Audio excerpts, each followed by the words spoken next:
Bom dia, vamos tomar o nosso assento, vamos iniciar a aula. Todos assentados. Vamos orar, fechar os olhos.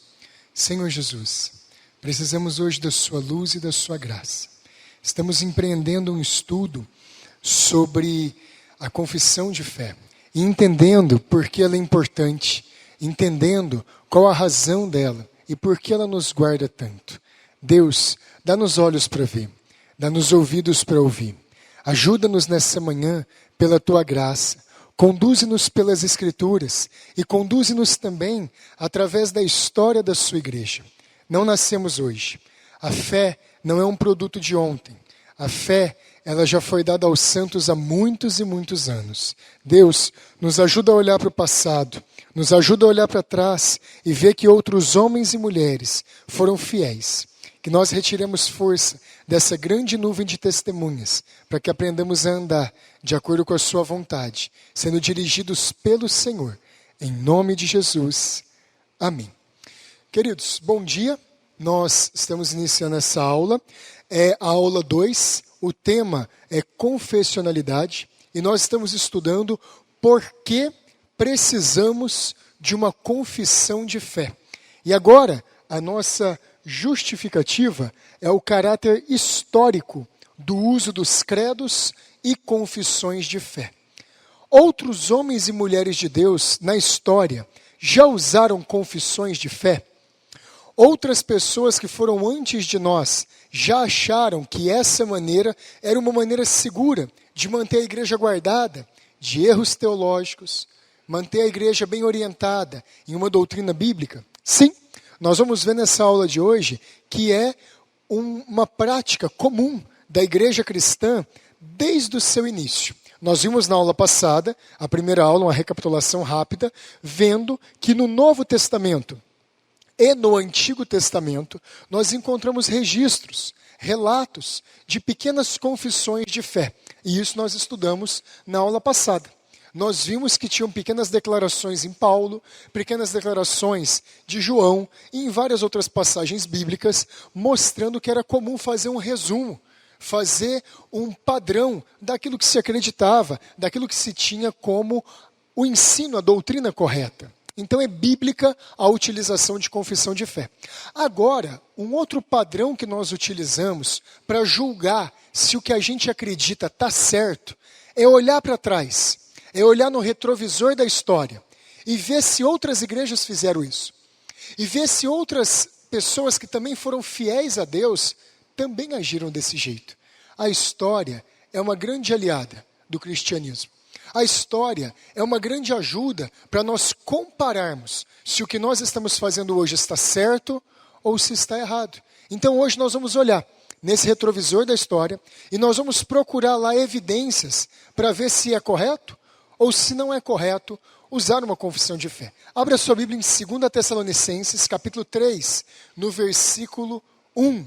O apóstolo Paulo vai falar um pouco sobre isso. Ele vai falar um pouco de história. 2 Tessalonicenses, capítulo 3, versículo 1 diz assim: Finalmente, irmãos, orai por nós, para que a palavra do Senhor se propague e seja glorificada, como também está acontecendo entre vós. A palavra de Deus expandindo, o evangelho sendo pregado, e lá na igreja de Tessalônica, o evangelho estava crescendo, pessoas estavam se convertendo, vidas estavam sendo trazidas à fé, pessoas estavam se arrependendo dos seus pecados. Perfeito. Mas aí ele fala assim no versículo 2, E para que sejamos livres dos homens perversos e maus, porque a fé não é de todos. Percebe que desde o início da igreja, o evangelho avançava, a pregação era feita, mas ao mesmo tempo tinha oposição. Ao mesmo tempo enfrentavam-se lutas, barreiras. Aqui o apóstolo Paulo diz, olha, nós precisamos ser livres, nós precisamos ser protegidos de homens maus. Não é todo mundo que está na igreja que anda de uma maneira correta. Não é todo mundo que diz professar a fé cristã que anda de uma maneira justa, de uma maneira santa. Não é. Existem homens maus, existem homens perversos, existem pessoas que não andam de acordo com a vontade de Deus. E o apóstolo Paulo fala aqui, porque a fé não é de todos. O que ele está dizendo aqui? A fé não é só a crença. Ele está querendo dizer aqui com a palavra fé, o conjunto de doutrinas, o conjunto de ensinamentos do cristianismo não é de todos. Existem muitas pessoas que não seguem a fé como nós ensinamos. O conjunto de verdades do Evangelho, como ele é exposto pelos apóstolos, não é todo mundo que crê do jeito que eles ensinaram. Versículo 3. Aí ele vai falar, todavia, o Senhor é fiel. Ele vos confirmará e guardará do maligno. Ele fala assim, olha, a palavra de Deus é fiel. O Senhor dessa palavra é fiel. E Ele é poderoso para nos guardar de Satanás. Aí ele vai fazer uma referência ao diabo aqui. Ele vai falar que homens maus e perversos, que não guardam a fé, que não guardam a doutrina correta da Escritura, eles não estão fazendo isso porque não aprenderam tanto. Eles não estão fazendo isso por algum erro, esquecimento. Eles estão sendo influenciados por Satanás. Eu estou fazendo bem devagar a exposição desse texto para você entender que uma pessoa resistir ao Evangelho, resistir à palavra de Deus e resistir barreiras claras, limites claros do que está correto ou do que está errado, essa pessoa passa imediatamente a ser influenciada por Satanás. Não é uma obra qualquer. Não é só uma mera discordância. O apóstolo Paulo, ele está dizendo que o maligno está por trás de tais pessoas. Versículo 4. Nós também temos confiança em vós, no Senhor, de que não só estáis praticando as coisas que vos ordenamos, toda a palavra de Deus que eles tinham aprendido, como também continuareis a fazê-las. Paulo está estimulando eles a permanecer na doutrina que eles receberam. Versículo 5. Ora, o Senhor conduz o vosso coração ao amor de Deus e à constância de Cristo. Gente, não tem palavra errada na Bíblia. Não tem termo errado. Paulo está falando assim, que Deus conduza vocês à constância, à perseverança, permanência, à resistência naquilo que vocês foram ensinados. Paulo está lembrando eles da história. Paulo está falando para eles assim, olha, vocês estão passando agora por dificuldades, porque a fé não é de todos. Existem homens perversos e maus. Eles estão sendo incitados por Satanás. Resistam. Resistam. Permaneçam naquilo que vocês foram ensinados. Permaneçam naquilo que vocês já aprenderam da nossa pregação. E aí nós vamos para o versículo 6. Nós vos ordenamos, irmãos, em nome do Senhor Jesus Cristo, que vos aparteis de todo irmão que anda desordenadamente, e não segundo a tradição que de nós recebestes. Mais uma vez o apóstolo Paulo fazendo um apelo para a história. Ele está falando assim, olha, existe uma tradição, existe um formato, existe um padrão de fé, de conduta, de procedimento na vida cristã, e vocês devem permanecer nele. Vocês receberam esse padrão de nós, Paulo está falando aqui, e ele está falando para que eles não se apartassem para o padrão desordenado. O uso de uma confissão de fé, porque nós precisamos de uma confissão de fé, ajuda a nossa vida a ter esse padrão, ajuda a nossa vida a ter esse molde, a ter essas balizas de onde nós sabemos, ó, se eu passar daqui vai dar errado. Olha, se eu me falhar naquela parte ali, eu vou andar por um caminho perigoso. Então, por que nós precisamos de uma confissão de fé? Porque ela nos lembra que o cristianismo não surgiu com a Igreja Aliança do Calvário. Ela nos lembra que o cristianismo não surgiu com Martinho Lutero e João Calvino na Reforma Protestante. Ela nos lembra que o cristianismo não é propriedade do Paul Washer, não é propriedade do Martin Lloyd Jones, que o cristianismo não é propriedade do homem lá de Roma, dele menos ainda, né? Do Papa, de jeito nenhum. O cristianismo não é propriedade da Igreja Ortodoxa Grega, da Igreja Católica Apostólica Romana, da Igreja Evangélica fulana de tal. O cristianismo é uma fé que foi dada por Cristo aos apóstolos, e que muito depois que a gente já morrer, e se Cristo não voltar, ela vai permanecer aqui, Paulo. Deus não precisa de nós para manter a palavra dele, não. Deus não precisa de nós para manter a verdade dele de forma alguma. Quando Elias achou que ele estava sozinho, lá em Israel, ele falou: Senhor, só eu permaneço dos teus profetas. Gente do céu, é que Deus tem paciência. Senão ele tinha dado um peteleco em Elias e falou assim: rapaz, você está achando que a verdade surgiu com você? Você está achando que você é a última bolacha do pacote? Tem 7.000 joelhos que não se dobraram a Baal, Elias. Eram 7.000 pessoas que não tinham que serviam a Deus. Não é isso que Deus estava querendo dizer. Deus estava usando uma figura de linguagem com Elias. Elias conhecia essa figura. 7 era o número da perfeição, o número da criação de Deus, o número que Deus fez toda a criação perfeita. 7.000 é um exagero da perfeição. Deus virou para Elias e falou assim: ô Elias, vem cá, a fé não permanece por causa de você, não. Eu tenho um grupo perfeito de todos aqueles que devem ser salvos, e esse grupo perfeito, nem Acabe, nem Jezabel, nem a seca, nem a dor, nem a dificuldade vai matar. Calma, Elias, não tem nada perdido com a fé. Deus está lembrando a gente da história. Deus está lembrando a gente dos atos poderosos dele no passado. Se você for para o Salmo 105, você vai ver essa verdade revelada. É um salmo todo contando a história da fé.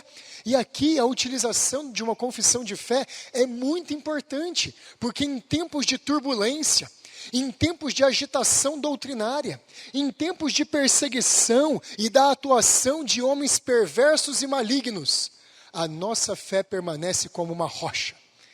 A nossa fé não é abalada. Nós temos um porto seguro para onde voltar, as Escrituras. E nós temos exemplos de homens e mulheres de Deus que creram nessa mesma fé e que foram preservados. Uma das razões para a utilização de uma confissão de fé, de credos e confissões, é proteger o cristianismo bíblico de heresias. Olha lá, ó. Aqui é veinho ali, ó. Esse homem é Irineu de Leão, ou de Lyon, na França. Contra as heresias é o nome de uma obra dele do século II, Irineu de Leão. Esse homem, ele teve que escrever, ele é conhecido como um dos pais apologistas, um dos pais que tiveram que defender a fé. Irineu, Tertuliano, todos esses homens eram pais apologistas, Papias, todos eles eram pessoas, logo ali de Clemente de Alexandria, eles eram pessoas que defenderam a fé cristã contra os gnósticos, contra os hereges. Então ele está escrevendo contra as heresias ali.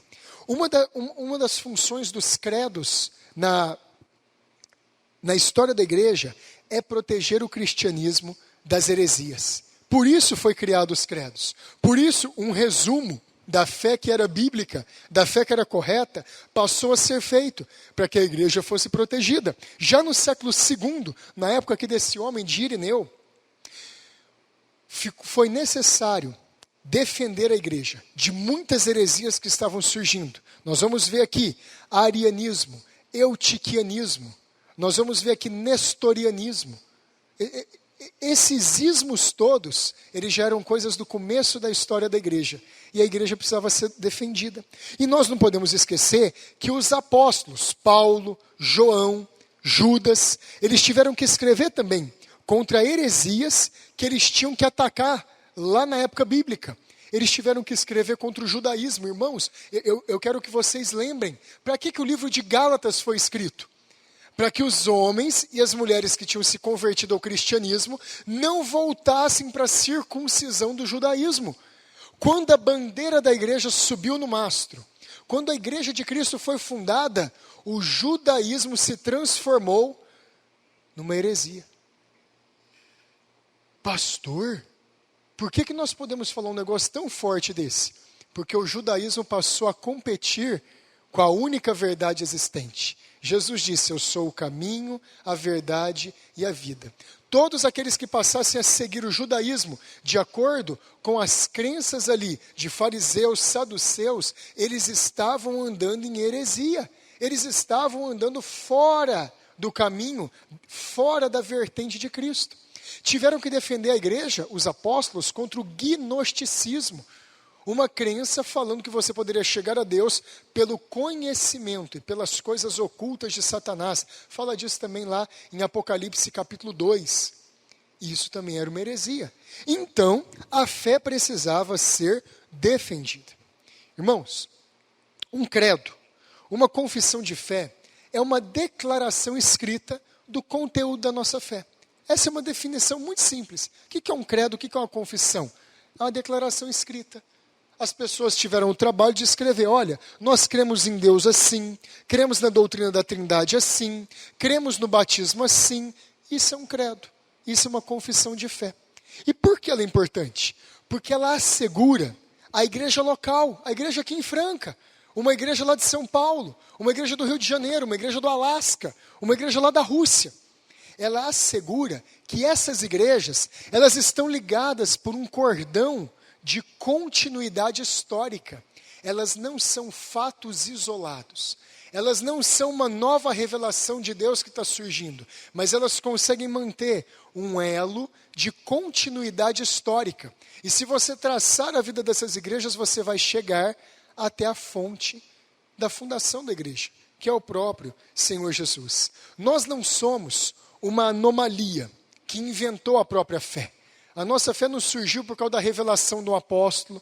A nossa fé não surgiu porque alguém viu um anjo. A nossa igreja não surgiu porque alguém teve uma revelação divina imediata, mas ela surgiu porque nós cremos na Bíblia e nós cremos como outros homens santos e aprovados por Deus também creram. E é isso que eu quero mostrar para vocês aqui. O elo de continuidade histórica. O uso de credos e confissões, ele passa por todos os personagens fiéis que nós temos na história da igreja. Eu coloquei aqui a foto de várias pessoas, para que você entenda que pessoas que creram, que usaram credos, ou que usaram confissões de fé, são pessoas que nós temos como heróis da fé, como homens de Deus, como pessoas que serviram o Senhor. O primeiro aqui em cima, ó, Agostinho. O outro aqui, Lutero. O outro ali, Calvino. Aqui embaixo, William Carey, Hudson Taylor, J.C. Riley. Esses homens aqui todos acreditaram numa fé bíblica confessional e não tiveram medo nem vergonha de escrever o que eles acreditaram. Olha aqui, quem mais ajuda a gente? Isso aqui é tudo puritano. Richard Sibbes, John Owen, John Bunyan, o escritor do Peregrino, Richard Baxter, Thomas Watson, um dos participantes da Assembleia de Westminster, um homem que a gente vai falar bastante dele. Matthew Henry, quem já leu o comentário dele? Aqui, ó. Cria igual a gente. Esse aqui também, John Flavel, o homem do grande coração dos puritanos. Robert Murray McCheyne, talvez muitos de vocês já leram a Bíblia no método que ele ensinou a ler. Quem mais? Ainda temos gente na história que foi fiel? Temos. Mais perto da gente, Jonathan Edwards, George Whitefield, Charles Spurgeon, o Martin Lloyd Jones, Joel Bick, Paul Washer, homens que sustentam a fé, homens que ensinaram doutrinas que são históricas, que têm continuidade, que têm um elo desde o passado chegando até nós. Onde que esse negócio de credo começou? Depois da Bíblia e depois dos apóstolos. Começou aqui, ó, no credo apostólico. Isso aqui é uma figura antiga do credo, de uma ilustração dos apóstolos. O credo apostólico, ele é do século II. Ele recebeu esse nome, mas não é que foram os apóstolos que escreveram. Ele recebeu esse nome porque acreditava-se que esse credo, ele expressava a doutrina dos apóstolos. Ele expressava o que os apóstolos criam. Não foi Pedro, não foi João que foi lá e escreveu esse credo. Mas ele expressava um resumo coerente do credo. Alguém aqui já foi católico? Levanta a mão. Certo. Quando vai rezar o terço, agora eu estou confuso. Espera aí que vocês me ajudam. No final do terço tem um credo e uma salve rainha, não é? É isso mesmo? Aparece o credo, agora faz tempo, não lembrava mais. Mas no final do terço tem o credo. Aquele credo no final do terço, você pode ver que o Pai Nosso perde, porque é um punhado de Ave Maria, aí tem um Pai Nossinho. Mas um punhado de Ave Maria, um Pai Nossinho. Aí no final ali tem um credo, E o último ali é um salve rainha. Então Deus perde em tudo ali com os católicos, não tem jeito. Maria sempre, tudo por Maria. Não, como é que é? Tudo por Cristo, nada sem Maria. Então o negócio lá é Maria, é de cabo a rabo. O que acontece? O credo é essa oração que aparece lá no final do terço católico. É uma oração muito antiga, ela tem milênios, e ela originou de um resumo da fé cristã. Eu vou ler o credo apostólico para vocês. Isso aqui não é heresia, não. Isso aqui também não é criação católica, não. Isso aqui surgiu na época de Irineu. Nessa época aqui, o credo apostólico já estava em uso. A Igreja Católica está um pouquinho mais para frente ainda, não é dessa época, não. Qual é o credo apostólico? Crê em Deus Pai, Todo-Poderoso, Criador do céu e da terra. Uma confissão aqui de quem é o Pai, do poder que Ele tem e da criação que Ele fez. Creio em Jesus Cristo, seu único Filho, nosso Senhor, o qual foi concebido por obra do Espírito Santo, nasceu da Virgem Maria, padeceu sob o poder de Pôncio Pilatos, foi crucificado, morto e sepultado, ressurgiu dos mortos ao terceiro dia, subiu ao céu, está assentado à direita de Deus Pai Todo-Poderoso, donde há de vir para julgar os vivos e os mortos. Gente, isso aqui é quase que um resumo do Evangelho. A encarnação de Jesus, a vida perfeita dele, a morte dele sacrificial na cruz, a identificação dessa morte na história. Por que o credo fala que ele padeceu sob Pôncio Pilatos? Pôncio Pilatos é um personagem histórico. Jesus é um personagem histórico. Então aqui o credo está falando para a gente, isso aqui não é historinha, isso aqui não é lenda, aconteceu de verdade. Fala sobre a ressurreição de Cristo, fala sobre a ascensão de Cristo ao céu, sobre o retorno de Cristo e o julgamento final dos bons e dos maus. Resumo da fé. O que mais? Creio no Espírito Santo, na Santa Igreja Universal, ou na Santa Igreja Católica. Católico, em latim, é universal. Uma igreja espalhada por todo mundo e espalhada por todos aqueles que crescem. Não é só uma igreja grega, não é só uma igreja de judeu, é uma igreja universal. Era isso que eles queriam dizer com isso. Creio na comunhão dos santos, a ceia do Senhor, a comunhão do povo de Deus. Na remissão dos pecados. Creio no perdão dos pecados através de Cristo. Olha aqui, isso aqui é uma confissão da justificação pela fé. Creio na ressurreição do corpo, na vida eterna. Amém. Um resumo simples da nossa fé cristã. Por que isso precisou ser feito, pastor? Por causa dos ataques que a igreja estava sofrendo contra a fé e contra o que era a doutrina verdadeira. Vamos avançar um pouquinho mais, porque os ataques não pararam. Então nós chegamos em Niceia, ano de 325, o Credo Niceno. Isso aqui é uma cópia do Credo Niceno, está guardado lá na Inglaterra, do século VI, mais ou menos ali do ano de 700, mais ou menos do ano de 500 depois de Cristo. Isso aqui é século VI. Muito antigo esse documento aqui, ele foi preservado, ele contém uma parte do Credo de Niceia. O Credo Niceno também é bem conhecido da gente. Deixa eu ler ele para você e talvez você já tenha ouvido falar. Ele é um pouco maior do que o Credo dos Apóstolos. Escuta só. Creio em um Deus, Pai Todo-Poderoso. O Credo dos Apóstolos falava, creio em Deus Pai. Esse daqui fala, creio em um Deus. Por que, pastor, que eles mudaram de crer em Deus Pai para creio em um Deus? Por causa do paganismo, que estava sendo uma força constante ali em Roma. Então eles vão reafirmar, não creio em Júpiter, não creio em Mercúrio, não creio em Zeus, não creio em nada disso. Eu creio em um Deus, um só Deus, a unicidade de Deus. Creio em um Deus Pai, Todo-Poderoso, Criador do céu e da terra, e de todas as coisas visíveis e invisíveis. Percebe que já está tendo mais Bíblia aqui. Percebe que já está tendo mais texto bíblico. E em um Senhor Jesus Cristo, o unigênito Filho de Deus. Está citando aqui direto João. Está citando direto Hebreus aqui.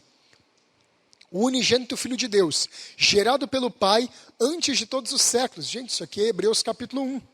Deus de Deus, luz da luz, verdadeiro Deus de verdadeiro Deus. Isso aqui é 1 João. gerado e não feito, de uma só substância com o Pai. Eu e o Pai somos um, João capítulo 16. Pelo qual todas as coisas foram feitas. E aí você está citando aqui João de ponta a ponta. O qual por nós homens e por nossa salvação desceu do céu. Cartas do apóstolo Paulo, isso aqui está citando Colossenses. Foi feito carne pelo Espírito Santo da Virgem Maria. E foi feito homem. Tudo isso aqui, já está explicando e está combatendo várias heresias. Foi crucificado por nós, sob o poder de Pôncio Pilatos. Muito parecido. Ele padeceu e foi sepultado. No terceiro dia ressuscitou, conforme as Escrituras. 1 Coríntios capítulo 15. Lembra que a gente leu a aula passada? Bíblia. A Bíblia está sendo reproduzida num resumo aqui da confissão de fé. Subiu ao céu e assentou-se à direita do Pai. Tudo isso aqui confirmando Romanos. E de novo há de vir com glória para julgar os vivos e os mortos. Apocalipse. E o seu reino não terá fim. Do aumento do seu reino e do seu principado não terá fim. Daniel, Antigo Testamento. Não somos só nós que conhecem a Bíblia, não. Esses homens do passado conheceram muito a Bíblia e colocaram ela na confissão. Creio também no Espírito Santo, Senhor e vivificador. Percebe que aumentou do credo. Senhor e vivificador. Que procede do Pai e do Filho. Que com o Pai e o Filho, conjuntamente, é adorado e glorificado. O Espírito Santo é Deus. Deve ser adorado. Atos capítulo 7. Não mentistes aos homens, mas mentistes ao Espírito Santo e a Deus. O Espírito Santo é Deus. Ele falou através dos profetas. 1 Pedro. Creio na igreja una, universal e apostólica, que veio direto dos apóstolos. Reconheço um só batismo para a remissão dos pecados. Há um só batismo, uma só fé, tudo confirmando as Escrituras. Aguardo a ressurreição dos mortos e a vida do mundo vindouro. Esse credo aqui é o credo universal do cristianismo. Esse credo aqui, ele unifica o cristianismo. Até nessa época que o cristianismo era unido. Igreja Católica acredita nesse credo. Igreja Ortodoxa grega acredita nesse credo.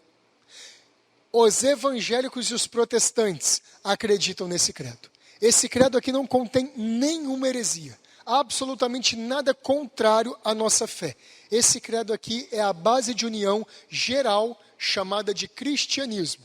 Claro que está errada a vertente católica, claro que está errada a vertente ortodoxa, mas eles conseguem acreditar nisso aqui. Passou mais tempo, e as heresias continuaram aumentando. E alguns anos depois, de 325 ali, em 381, foi necessário fazer um concílio de novo em Nicéia e também em Constantinopla, porque a fé estava sob ataque.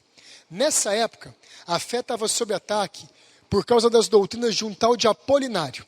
Isso é conhecido como a heresia apolinariana. O que era essa heresia que surgiu lá atrás? Os apolinarianos, que defendiam uma doutrina fora das Escrituras, eles acreditavam que Jesus Cristo, ele só tinha corpo e alma, mas o espírito dele era um ser chamado Logos Divino. Gente, eles fizeram uma bagunça na cabeça deles. Eles acreditavam que Jesus Cristo ele tinha corpo físico, ele tinha uma alma imaterial, mas o espírito dele, ele tinha vindo de um tal de Logos Divino que o possuía. Jesus era possuído por um espírito. Olha a loucura! Isso aqui é coisa antiga já. Lá de trás, eles eram tricotomistas, eles acreditavam na divisão tríplice do ser humano. Corpo, alma e espírito. Nós acreditamos que nós temos a nossa parte física, corpo, e a parte imaterial, que você pode chamar de corpo, de alma ou de espírito. Eles, porque levaram essa doutrina do tricotomismo, as últimas consequências, falaram, não, Jesus é uma alma, ele tem sentimentos, ele tem vontade.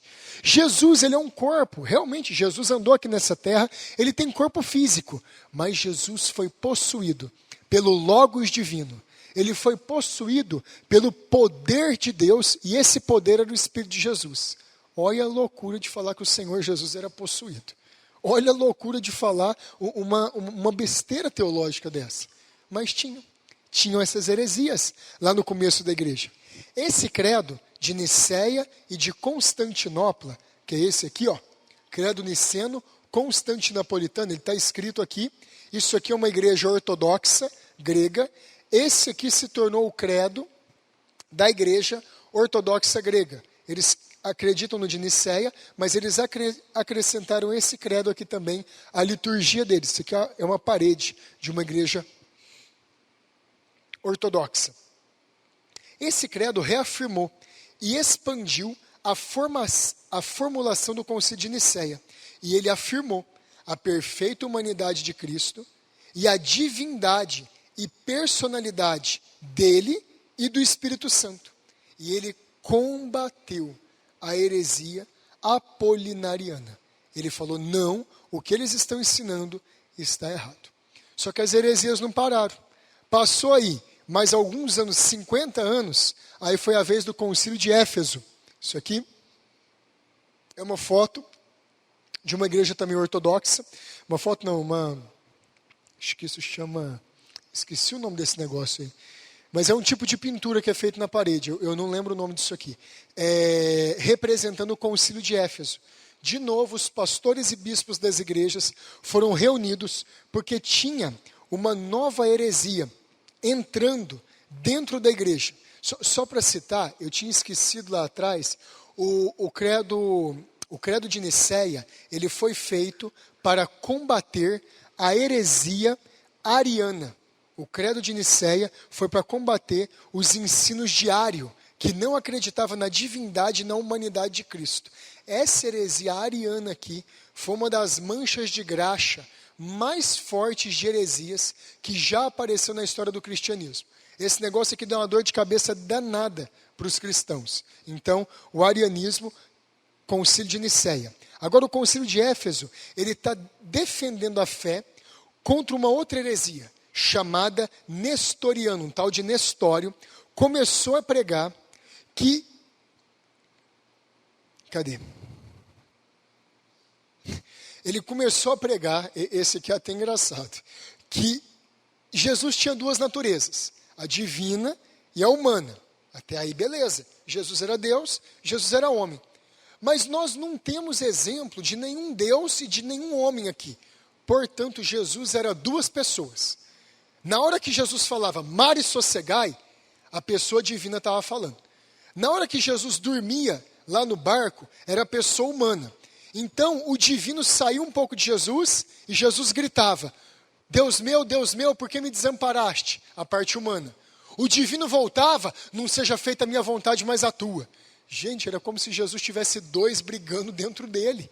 E essa heresia de Nestório fez um mal danado para a igreja, porque ela retirava a divindade plena de Jesus. Se nós não temos um Cristo divino, nós não temos alguém capaz de satisfazer a Deus e de nos elevar de novo à imagem e semelhança de Deus. Porém, se a gente não tem um Cristo humano, nós não temos ninguém para se identificar conosco e para pagar pelos nossos pecados na cruz. Percebe o tanto que esse negócio era sério? O tanto que essas heresias eram sérias?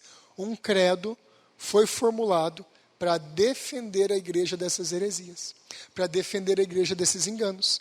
Esse foi o concílio de Éfeso e ele reafirmou as duas naturezas de Cristo, divina e humana, vivendo na mesma pessoa. Nós avançamos um pouquinho mais e temos aqui o credo de Calcedônia. Esse aqui foi o último concílio ecumênico da igreja, que a igreja ainda estava reunida, porque depois dele o negócio já começou a ficar feio. Foi feito lá em Calcedônia, 451. Ele reafirmou a crença da igreja de que as duas naturezas distintas de Cristo constituíam uma só pessoa. Está sempre defendendo a pessoa de Cristo. Cada natureza preservava suas próprias propriedades. O que era divino era divino, o que era humano, perfeito. Só que isso aqui estava combatendo uma outra heresia, a heresia de Eutico, chamada de heresia eutiquiana, a qual sustentava que as duas naturezas de Cristo se fundiram numa só pessoa. Então você pega o divino, você pega o humano, Você junta os dois e vira um super saiyajin. Você junta os dois e vira uma baderna. Não. Sabe o que eles acreditavam? Você pega o divino, você pega o humano. Quando os dois se juntam em Cristo, vira uma terceira pessoa. Gente, tudo que é ruim pode piorar. Uns falavam que Cristo era só humano, outros que ele era só divino. Vieram os eutiquianos e falaram, coisa nenhuma. Jesus, ele é uma terceira coisa. Juntou o humano com o divino e ele é uma terceira pessoa que ninguém sabe o que é.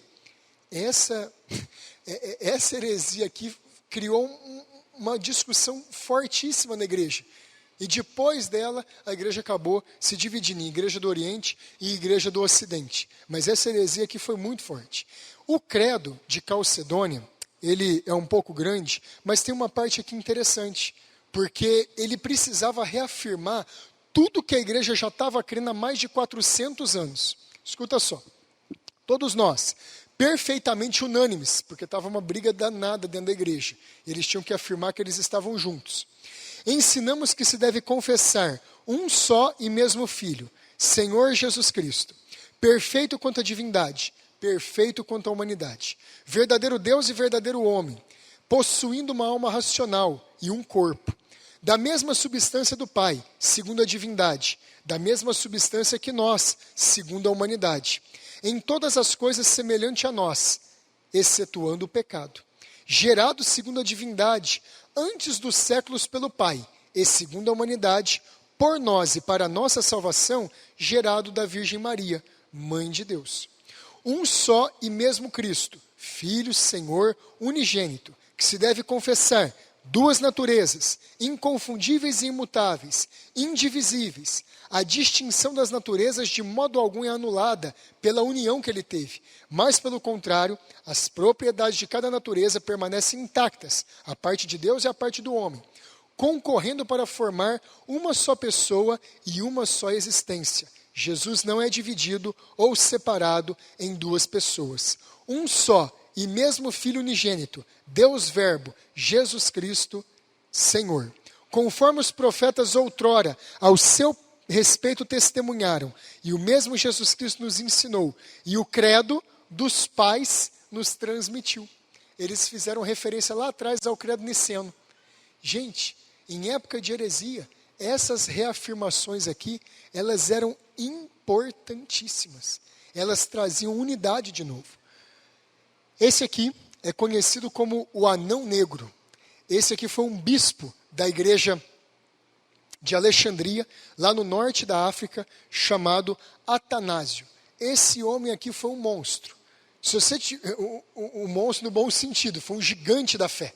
Porque se você tiver que olhar para trás e ver momentos cruciais, onde a fé quase titubeou, você pode olhar para Moisés, depois você pode olhar para Josué, você pode olhar um pouco mais na frente, lá, claro que eu estou excetuando Jesus, no Novo Testamento, você pode olhar para Paulo, depois você avança um pouco mais, você pode olhar para esse homem aqui, Atanásio. Ele foi o homem que ajudou a formar a doutrina da Trindade como a gente acredita hoje. Ele ajudou a gente a entender quem Cristo era. As coisas que esse pequeno homem aqui, desprezado, esse homem era pobre, ele vivia quase como um mendigo nas ruas de Alexandria, mas ele amou muito a Deus e chegou a ser bispo daquela cidade, um homem que teve uma clareza das escrituras fenomenal, Atanásio. Esse homem aqui foi um tremendo de um defensor da fé. Depois dele você pode olhar para Lutero e para Calvino. É um homem que foi um momento chave da igreja, que a igreja poderia ter colocado tudo a perder. Deus usou instrumentalmente esse homem aqui, o São Atanásio, como a igreja chama ele, a igreja lá de Roma, né? Mas esse homem ajudou muito. E o credo dele fez uma unidade na igreja muito importante. Nós caminhamos mais, andamos pela história e vamos para o período da Reforma. Na Reforma Protestante, passamos até agora a produção não mais de credos. Credos eram curtos. Como eu li aqui, deu para ler para você. Agora não dá para ler toda a nossa confissão de New Hampshire. Ela é grande. Não dá para ler toda a confissão de Westminster. Ela é grande. Aí na época da Reforma, a gente passou a precisar, Anderson, de confissões. Por que de confissões? Porque as heresias, elas estavam mais refinadas. O engano religioso da Igreja Católica, André, o trem já estava mais feio, já estava mais enraizado, já estava mais profundo. Então, era necessário uma confissão, passando por tema do cristianismo e mostrando no que a nova fé reformada acreditava contra a Igreja Católica, que tinha introduzido várias coisas erradas na fé. Então precisava de um documento grande, extenso, para explicar ponto por ponto da doutrina, para explicar por que Lutero, Melancton, Calvino, Beza não eram dignos da fogueira. Por que eles não estavam criando uma nova religião que não tinha nada a ver com a religião dos apóstolos? O que os reformadores fizeram? Eles se debruçaram sobre a Bíblia, eles estudaram esses credos antigos aqui da igreja, eles estudaram esses credos e eles produziram confissões de fé que ligavam de novo a fé da época da Reforma lá atrás na Bíblia e lá atrás na fé que todos os outros homens de Deus já tinham confessado. Só que eles estavam refutando a fé de Roma, eles estavam refutando a fé papal e mostrando a Igreja Católica está errada. A Igreja do Papa está completamente errada. Gente, só um parênteses aqui. A história da Igreja Cristã é uma história de luta. É uma história de muito combate. É uma história de muita controvérsia. Um fala uma coisa, o outro fala outra coisa. É uma história de lutas, brigas e disputas. Mas por que é desse jeito, pastor? Não podia ter paz? Não podia ser tranquilo? Jesus não veio para trazer paz, mas Jesus não foi morto justamente por causa de uma controvérsia? Por causa de controvérsias entre os judeus? Por causa da maldade do homem? Isso é marca do pecado. A igreja sempre vai estar sujeita a controvérsias. Elas vão acontecer. Não tem como nós vivermos sem elas. Mas as confissões de fé ajudam a igreja a ser protegida de doutrinas erradas. E ela passa a ser guardada. Então, na época da Reforma Protestante, o século XVI ali, as confissões foram formadas para denunciar os erros doutrinários introduzidos pelo catolicismo romano e esclarecer o que era o correto ensino das Escrituras. Nessa época aqui, a gente vai ter a formação de várias confissões de fé.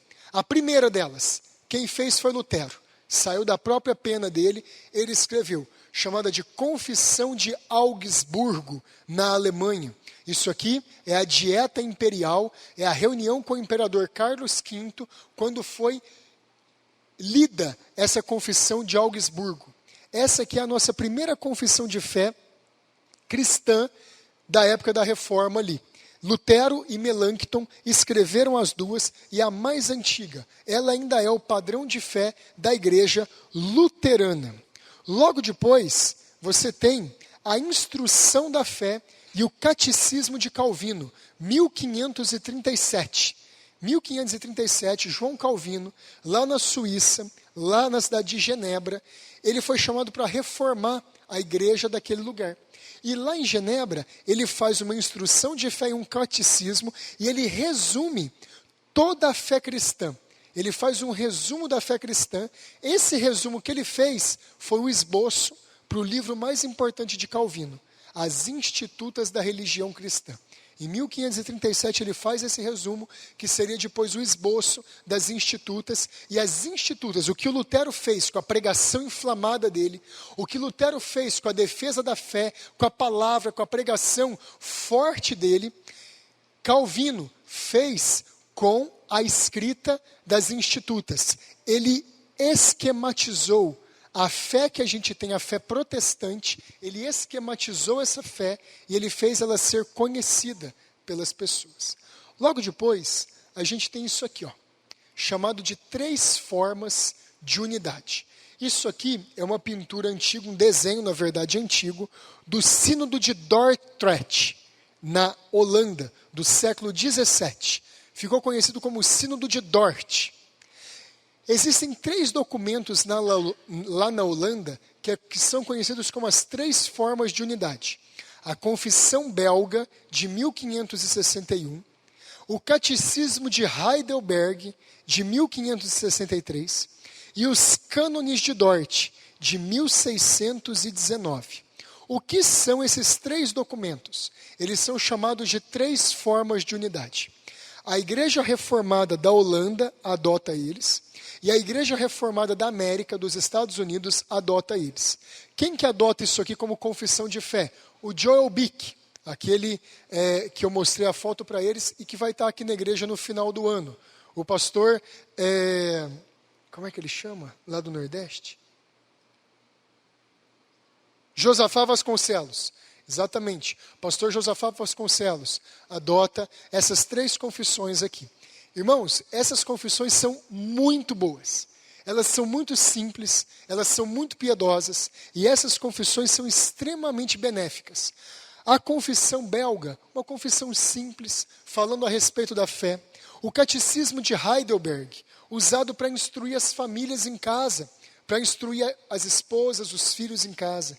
E os Cânones de Dort, eles são um documento que refutou o arminianismo e as doutrinas propagadas por Jacobo os Armínios, como doutrinas que não estavam de acordo com a tradição da igreja, com o padrão de fé da igreja. Esses três documentos aqui ficaram conhecidos como três formas de unidade, e eles deram um bom padrão para a igreja. Avançando, antes aqui de chegar nessa, nós tivemos uma confissão chamada Segunda Confissão Helvética. Essa confissão helvética era a confissão da Suíça. Ela foi escrita também por um reformador chamado Henrique Bullinger. Também foi uma confissão importante dos cristãos. Depois, tivemos os 39 artigos da Igreja da Inglaterra, da Igreja Anglicana, 1551. Quem fez esses artigos foi o arcebispo Thomas Cranmer e o bispo Nicholas Ridley. Eles foram mortos, eles foram queimados na fogueira lá em Oxford, lá na Inglaterra. Eles foram, juntamente com outro homem chamado Hugh Latimer, eles foram queimados lá por ordem de uma rainha louca, chamada Maria a Sanguinária, a rainha louca da Inglaterra. Essa confissão aqui, os 39 artigos, é a confissão das igrejas episcopais da Inglaterra, da Escócia, dos Estados Unidos, da Austrália e até do Brasil. Tem até a igreja episcopal aqui no Brasil, fica no Rio de Janeiro. Esses 39 artigos eram artigos de fé crentes, verdadeiros e foram muito utilizados. Quem utilizava esses 39 artigos? J.C. Riley, o autor daquele livro lá, Santidade, o autor das Meditações nos Evangelhos, ele usava esses 39 artigos. Uma confissão de fé que já é mais conhecida da gente. Confissão de Fé de Westminster. Isso aqui é uma das sessões da Assembleia de Westminster. A Confissão de Fé de Westminster foi uma obra assim impressionante. Como lá atrás houveram aqueles concílios ecumênicos, nessa época aqui houve, deixa eu só explicar. Eu estou falando de concílio ecumênico aqui, ecumenismo não é bom, juntar católico com crente, com espírita, não é coisa boa. Quando eu estou falando ecumênico, é no sentido histórico lá de trás. Era quando a igreja ainda era unida, foi antes do racha, foi antes do cisma da igreja católica e da igreja ortodoxa, foi antes disso. Ecumenismo não é bom, nós não gostamos disso não, só estou usando a palavra no sentido lá de trás. O que acontece? A Confissão de Fé de Westminster, ela foi elaborada por puritanos ingleses e escoceses.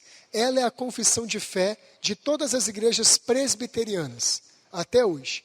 É essa confissão de fé que vale. Foi escrita em 1647, publicada em 1648. Essa confissão aqui é muito boa. Nós utilizamos ela como parâmetro, como orientação para muitas coisas. Porque imagina só quem estava presente nessa confissão. O Thomas Watson, que eu falei para vocês. O Thomas Goodwin, que era um outro puritano muito famoso. O da Escócia. Samuel Rutherford. Gente, tinha muitos homens de Deus bons nessa época aqui. E eles estavam reunidos em várias sessões da confissão de fé para moldar toda essa confissão e falar por que a fé católica estava errada. Depois, a gente tem a confissão de fé de Londres, Confissão Batista de Fé de Londres, de 1689. Essa confissão aqui é a confissão que foi adotada. William Carey, Hudson Taylor, Charles Spurgeon, Paul Washer, John MacArthur, é a Confissão de Fé Batista de 1689. Muito parecida com a Confissão de Westminster, ela só tem uma divergência, porque os batistas, nós não acreditamos no batismo infantil, não fazemos o batismo de crianças, os presbiterianos e os puritanos faziam, mas isso aqui não chega a ser uma heresia. Nós não acreditamos nisso e também acreditamos que a igreja ela é liderada pelo pastor da igreja, juntamente com os demais pastores e oficiais da igreja. O outro sistema presbiteriano, ele acredita numa ordenação de presbíteros e todos eles governam a igreja. Tem uma diferença no governo da igreja aí. E agora, a última, a nossa confissão. A Confissão de Fé Batista de New Hampshire. Ela não está aqui.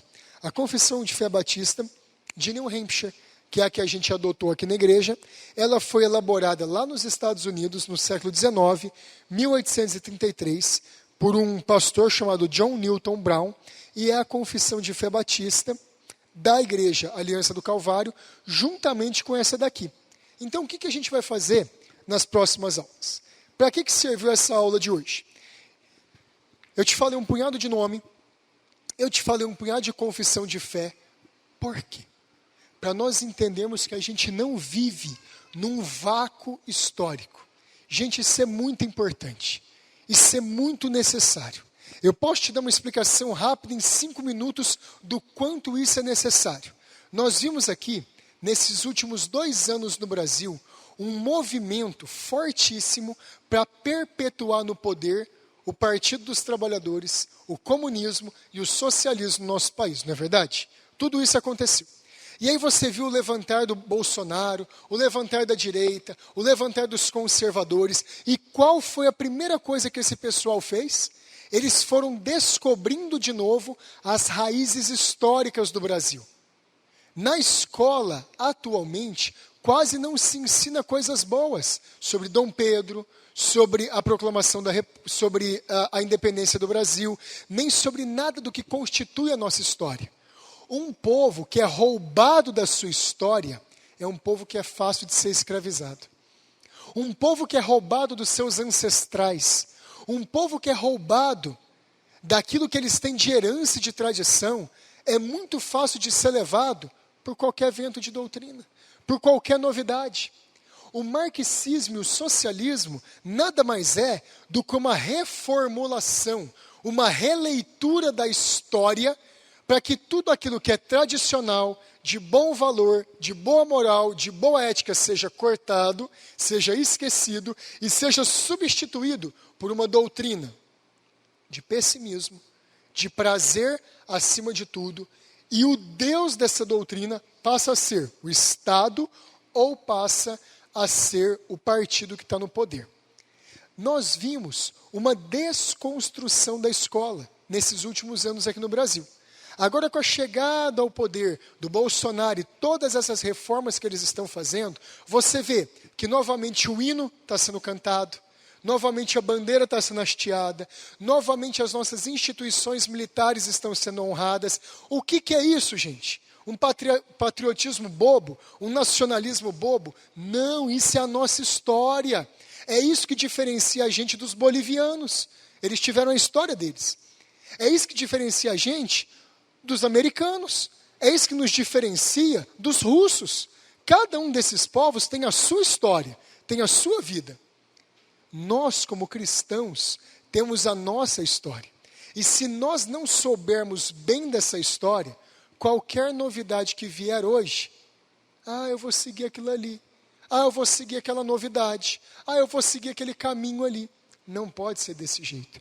Nós precisamos estar vinculados a uma história que nós não estamos em um vácuo, que não surgimos agora, que o mundo não surgiu nos últimos 30 anos, que o mundo não passou a existir quando você nasceu. Não, de jeito nenhum. O mundo já existe há muito tempo e ele é uma continuidade de fatos. O mundo não tem uma história cíclica, que tudo se repete, isso é paganismo. O mundo tem uma história linear, que teve um começo e vai ter um fim. O mundo teve um alfa e ele caminha para um ômega. O mundo teve um princípio em Deus e ele vai caminhar para um fim de todas as coisas em Deus. Por isso é importante entendermos essa história das nossas confissões de fé. Para quê? Para que agora, nessa próxima aula, entendendo que a Bíblia aprova e apoia a utilização de um resumo da fé, vendo que homens de Deus do passado, olha aqui, gente, olha o tanto de gente reunida aqui. Você acha que era fácil reunir esse tanto de gente aqui naquela época? Olha o tanto de gente aqui reunida, gente que veio de tudo qualquer lugar lá da Europa, aqui mais atrás ainda, e os concílios. Nós não estamos sozinhos na história. Muitos homens de Deus já batalharam antes de nós pela fé. Já passaram pelas controvérsias que nós passamos. Já enfrentaram as dúvidas que nós enfrentamos. Já passaram por rachas que nós passamos. Já passaram por ataques, por heresias, por enganos, por mentiras. Esses homens passaram. E eles estão lá na arquibancada da fé para mostrar para a gente que é possível continuar crendo. Que é possível permanecer fiel e leal à doutrina do Senhor Jesus Cristo. E o que acontece? Na próxima aula, nós podemos agora fazer um fechamento de todo esse estudo introdutório da confissão de fé. Por que precisamos de uma confissão de fé? Justificativas para a utilização de uma confissão de fé. E vamos responder também os argumentos contrários. Confissão de fé, pastor, isso é uma coisa engessada. Isso mata o espírito, pastor. Isso aí apaga o espírito. Isso aí impede Deus de ter liberdade na igreja, engessa a igreja. Então nós vamos precisar ver na aula que vem e responder cada um desses questionamentos. E aí nós avançamos para os próximos estudos. Na aula de hoje, nós juntamos que é bíblico ter uma confissão de fé, juntamos que é histórico ter uma confissão de fé e vamos dar as razões do porquê. Na Aliança do Calvário, temos uma confissão de fé na aula que vem. Amém, queridos? Sei que é muito dado, sei que é muita informação. Às vezes o Tico e o Teco chegam no domingo, eles não estão funcionando bem mais, fica difícil de guardar tudo. Fique tranquilo, isso aqui nós vamos ouvir ainda várias outras vezes e aos poucos, com a repetição, vamos aprendendo cada vez mais. Espero que vocês estejam desfrutando dessas aulas, aprendendo esse tipo de coisa que é muito rico, que é muito proveitoso para nossa caminhada cristã e nos dá um senso de proteção. Nós não estamos sozinhos, nós estamos crendo como várias outras pessoas já creram na história e foram fiéis a Deus. Amém?